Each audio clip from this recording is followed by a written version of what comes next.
अगर आपका कोई कोर्ट केस चल रहा है, सही टाइम पर सही कदम ना उठाने से क्या हो सकता है आपके केस के साथ और आपके साथ, आज समझेंगे एक जीता जागता एग्जाम्पल के थ्रू। देखिए, चेक बाउंस केस एक क्रिमिनल केस होता है।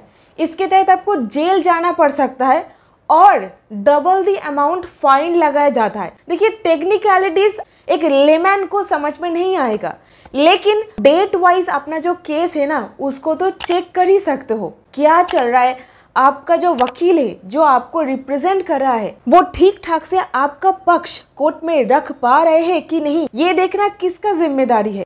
आपका है।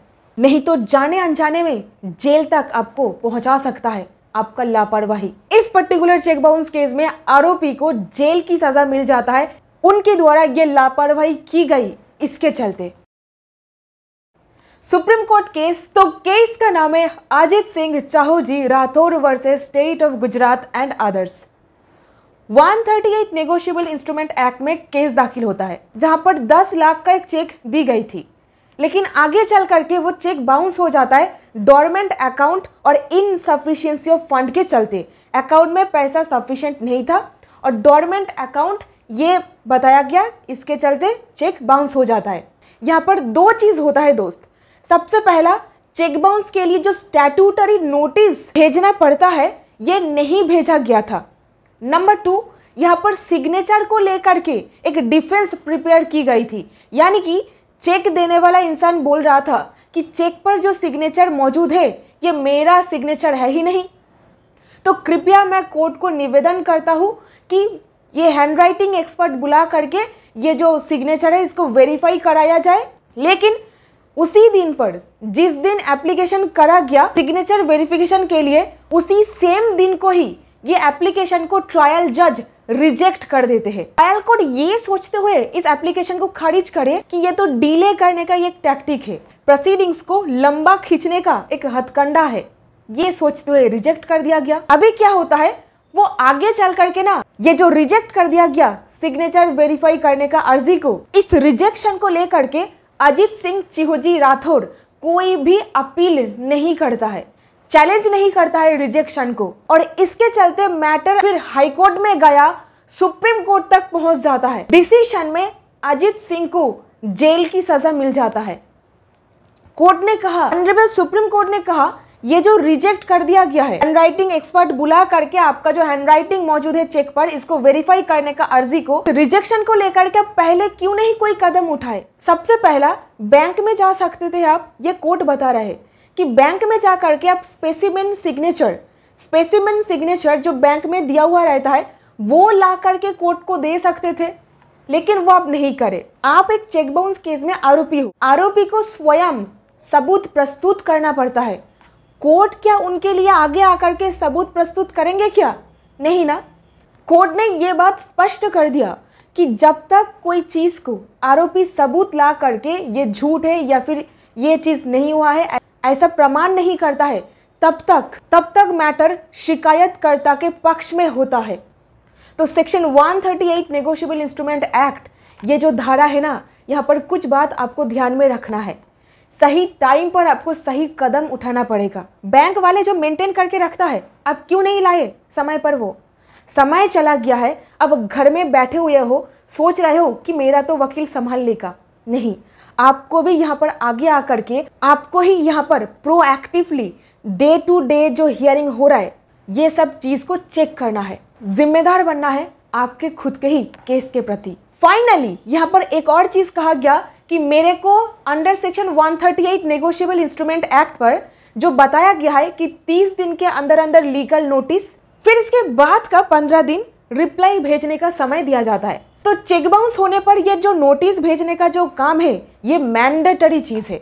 यहाँ पर बताया गया मेरे को कोई नोटिस मिला ही नहीं है, तो इसके चलते मैं पोस्टल ऑफिसर को कटघरे में बुलाना चाहता हूँ ताकि उनको एग्जामाइन करा जाए, कि ये जांचा जाए उनके बातों से मेरे को नोटिस मिला था कि नहीं, रिसिप्ट मिला था कि नहीं। पोस्टल ऑफिसर को समन भेजा गया as witness under section 391 of the CrPC. आरोपी का आर्ग्यूमेंट ये था कि उनको कभी भी लीगल नोटिस मिला ही नहीं था under section 138 of the negotiable instrument act, इसीलिए वो टेस्टिफाई करना चाहते थे पोस्टल ऑफिसर को। और यहीं पर ट्रायल कोर्ट और अपीलेट कोर्ट दोनों ही इस रिक्वेस्ट को खारिज कर देते, ये बताकर एग्जिस्टिंग पोस्टल रिकॉर्ड से मैटर को डिटरमाइन किया जा सकता है। आरोपी को बहुत बार मौका दी गई थी कि वो चैलेंज करे नोटिस सर्व की गई थी या फिर नहीं ड्यूरिंग ट्रायल स्टेज में, लेकिन वो इसको भी चैलेंज नहीं करता है।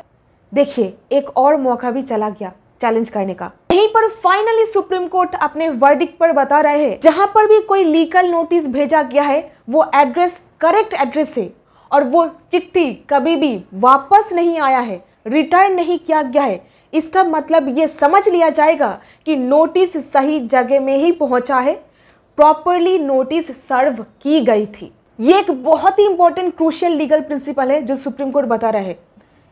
If a notice is dispatched to the correct address and the recipient does not respond or claim non-receipt, the presumption of service applies। और यही स्टेज पर onus of proof आ जाता है accused के ऊपर, यानी कि accused के ऊपर एविडेंस देने का भार आ जाता है, जो कि वो स्ट्रॉन्ग एविडेंस दे नहीं पाता है कोर्ट में। तो यहीं पर कोर्ट को कोई भी एविडेंस नहीं मिला नोटिस अनडिलीवर्ड होने का। यही चीज को मद्देनजर रखते हुए कोर्ट ने कहा, under section 138 negotiable instrument act पर गिल्टी करार देते हुए 1 साल की जेल दे देते हैं और 10 लाख रुपए फाइन लगा देते हैं, इक्विवेलेंट टू चेक अमाउंट, यानी कि चेक का जो अमाउंट है वही सेम अमाउंट का फाइन। दोनों के दोनों चीज, जेल भी काटना पड़ेगा और फाइन भी पे करने का ऑर्डर यहाँ पर पास करा गया। तो क्या समझ में आया आपको? यही चीज प्रॉपर स्टेप लिया जा रहा है कि नहीं आपके कोर्ट केस पर, ये जरा चेक कीजिए। अभी यहाँ पर सवाल आता है, चेक कैसे करें? क्या नॉर्मल आम जनता कर सकते हैं क्या? बिल्कुल कर सकते हैं, यहाँ पर मैंने डिटेल में बता के रखी हूँ, नहीं तो जेल भी जाना पड़ सकता है असावधान होने के चलते। तो यहीं पर क्या समझ में आना चाहिए आपको? मुख्य निष्कर्ष में 4 पॉइंट्स। सिग्नेचर का सर्टिफाइड कॉपीज लाना चाहिए था, जो कि यहाँ पर अजित सिंह नहीं लाए। बैंकर्स बुक में ये अच्छी तरीके से बताया गया है, एक सर्टिफाइड कॉपी दस्तावेज का जो इशू कर रहा है बैंक, ये अपने आप ही एक एडमिसिबल दस्तावेज है, इसके लिए कोई भी फॉर्मल प्रूफ नहीं चाहिए होता है। चेक बाउंस हो जाने के बाद नोटिस नहीं मिला है, ये कोई प्रॉपर डिफेंस नहीं है। ट्रायल के दौरान नोटिस के मुद्दों को चुनौती ना देने से आरोपी का दावा कमजोर हो गया। यदि नोटिस सही पते पर भेजा गया है और वो वापस नहीं आया, इसका मतलब ये कोर्ट समझ ही लेंगे कि प्रॉपरली नोटिस को सर्व किया गया है। अभियुक्त के पास बहुत मौका था कि वो चैलेंज करे, लेकिन वो स्ट्रॉन्ग एविडेंस नहीं लाए और सही समय पर चैलेंज भी नहीं करे। यानी कि जो कुछ करना है बहुत ज़्यादा एफर्ट आपको ट्रायल स्टेज में ही लगाना है। अगर ये मौका हाथ से निकल जाता है तो अपीलेट स्टेज में जा करके आपका जो दावा है इसको अनजस्टिफाइड करार दे दिया जाएगा। जस्टिफाई करने का कोई मौका आपके पास नहीं रहेगा, फिर आप होल्ड कर दिया जाता है कन्विक्शन की सजा को। तो नेगोशिएबल इंस्ट्रूमेंट एक्ट सेक्शन 138 का ये जो केस है जरूर याद रखें। ये सबक हर एक केस में लागू होगा, सिर्फ चेक बाउंस केस पर ही नहीं। जागरूक बने, सतर्क रहे, अपने ही केस के प्रति जिम्मेदार भी बने। तो ये बहुत ही ज्यादा एक महत्वपूर्ण अपडेट है। जरूर इस वीडियो को एक लाइक, चैनल को सब्सक्राइब और जरूर इसको शेयर कीजिएगा फ्रेंड्स और फैमिली के साथ। बहुत बहुत धन्यवाद आपका। मिलती हूँ नेक्स्ट वीडियो में।